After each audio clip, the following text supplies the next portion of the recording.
मैं एक्चुअली झारखंड का रहने वाला हूं, अभी कलकत्ता में रहता हूं और मैं दुबई में काफ़ी साल काम किया है, नौकरी की है। और मैंने ये कोविड के दौरान मैंने अपना एक स्टार्टअप भी शुरू किया, तो कोविड के हालात के चलते सारी चीज़ें बदली, तो मैं इंडिया में भी अपॉर्चुनिटी देखने लगा। मैं विश्वास में ही फंस गया। तो ये चीज़, और एक पढ़ा लिखा इंसान जो बैकग्राउंड दे रहे हैं, जिन जिन के नाम ले रहे हैं, तो एक मतलब फर्स्ट एक ट्रस्ट बिल्टअप हो जाता है। यही हुआ है, हम भी इंसान हैं। क्या हुआ कि एक चंद्रकांत साहू बोल के एक आदमी जो भुवनेश्वर से ही हैं, तो उन्होंने हमको प्रज्ञ प्रकाश नायक के बारे में दुबई में बताए। और उन्होंने ये बताया कि ये प्रज्ञ प्रकाश नायक आईआईटी दिल्ली और आईआईएम अहमदाबाद से पढ़े हुए हैं और ये काफ़ी इन्वेस्टमेंट करते हैं। और ये हमसे जूम कॉल में इंट्रोडक्शन करवाया। जूम कॉल में इंट्रोडक्शन के तहत इन लोगों ने, प्रज्ञ प्रकाश नायक ने मुझे इनवाइट किया कि यहाँ भुवनेश्वर में आकर के बात करें। तो हमने उनके इनविटेशन में अप्रैल मंथ पे मैंने भुवनेश्वर आया और प्रज्ञ प्रकाश नायक से मिला। उसके बाद सर क्या हुआ? और उसके बाद क्या हुआ कि प्रज्ञ प्रकाश नायक, ये पता चला कि वो बड़े बड़े होटल्स, बड़े बड़े रियल एस्टेट, बड़े बड़े एजुकेशनल इंस्टीट्यूशंस में इन्वेस्टमेंट करते हैं। और वो मतलब इन्वेस्ट करते हैं। और एट द सेम टाइम उसी दौरान उन्होंने बताया कि एक अच्छा अपॉर्चुनिटी है इनकम टैक्स की गवर्नमेंट ऑफ इंडिया की तहत फेसलेस स्कीम में बीपीओ की तरह एक काम है। तो इस काम पे उन्होंने बताया कि एक कंपनी है उनका जो यही काम करती है और वो 50% शेयर उनका है, तो वो शेयर वो बेचना चाहते हैं।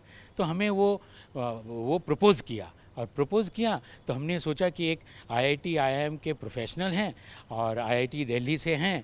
और उन्होंने उसी दौरान बताया कि वो आरबीआई गवर्नर शक्तिकांत दास का जमाई हैं और बड़े senior IAS officers, IRS officers के साथ काम करते हैं।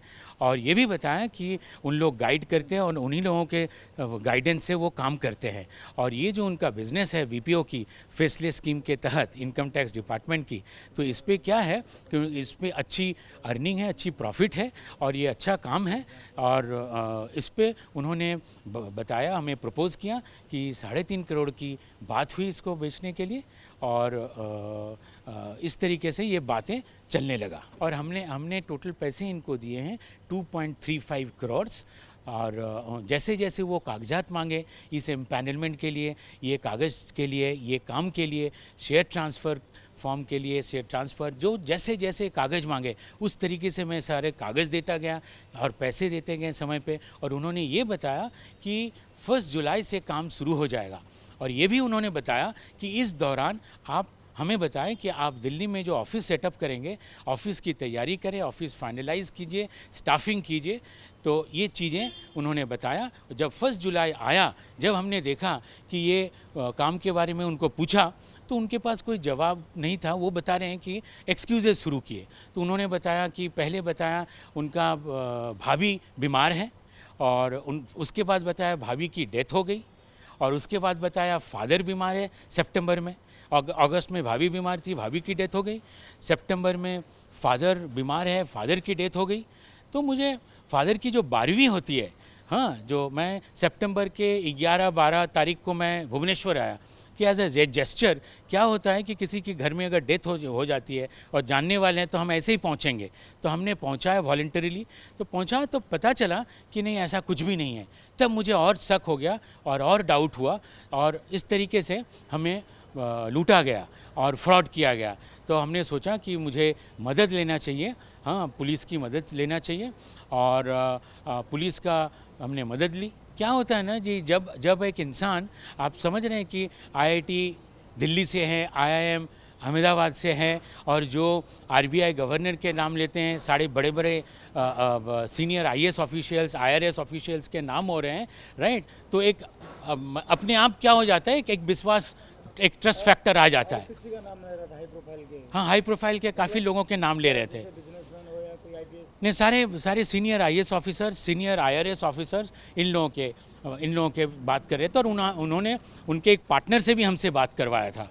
हाँ, वो प्रसन्न कुमार पांडा बोल के ने वो बात बहुत ही अच्छे तरीके से करते हैं, और लगता है कि वो सचमुच में आईआईटी दिल्ली और आईआईएम अहमदाबाद वो हर चीज़ को अपने तरीके से वो करते हैं, राइट। तो बाद में पता चला कि मतलब वो फ्रॉड कर रहे हैं, डिफ्रॉड कर रहे हैं। जब हमने टाइम एंड अगेन रिक्वेस्ट किया, जब पता चला कि नहीं जो बोल रहे हैं वो हो नहीं रहा है, तो तब पता चला कि नहीं, ये हमें पुलिस की मदद लेनी होगी।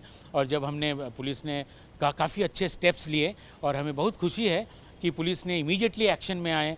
मीडिया आप लोग इतने अच्छा सपोर्ट कर रहे हैं, तो हमें उम्मीद है कि ये जिस तरीके से फ्रॉड जो कर रहे हैं, वो फ्रॉड खाली हमें ही नहीं किए, भुवनेश्वर में उन्होंने फ्रॉड किया है, ये भी पता चला कि हैदराबाद में उन्होंने फ्रॉड किया है, वो भी न्यूज़ पे है, और कलकत्ता में, दिल्ली में, वो काफ़ी जगहों पर फ्रॉड किया है। और इस तरीके से फ्रॉड करते हुए सबको ल्योर करते हैं, सबको झांसा देते हैं कि हाँ, मतलब इस तरीके से पहले ऐसे बताएंगे कि हम इन्वेस्ट करेंगे, और बाद में एक प्रपोजल दे करके कोई बड़ा इंस्टीट्यूशंस, बड़े होटल, बड़े रियल एस्टेट में अगर कोई इन्वेस्ट कर रहा है, तो आदमी सोचता है कि हाँ, ये सही आदमी है, और उसका जो बैकग्राउंड दिए, तो इस तरीके से वो झांसा पे ले आए, और उसके बाद वो हमको ऐसे ठगें। तो मैं फिर उसके बाद पुलिस के पास आया कि ये जो लोगों को ठगते हैं, वो ठग के ज़मीन खरीदते हैं, हर जगह उनकी ज़मीन है, भुवनेश्वर में, हैदराबाद में, हर जगह वो ज़मीन खरीद, ये सुनने में आया, वो ज़मीन खरीदते हैं, वो ज्वेलरी खरीदते हैं, वो सोना खरीदते हैं, और बड़े 1 करोड़ का गाड़ी चलते हैं।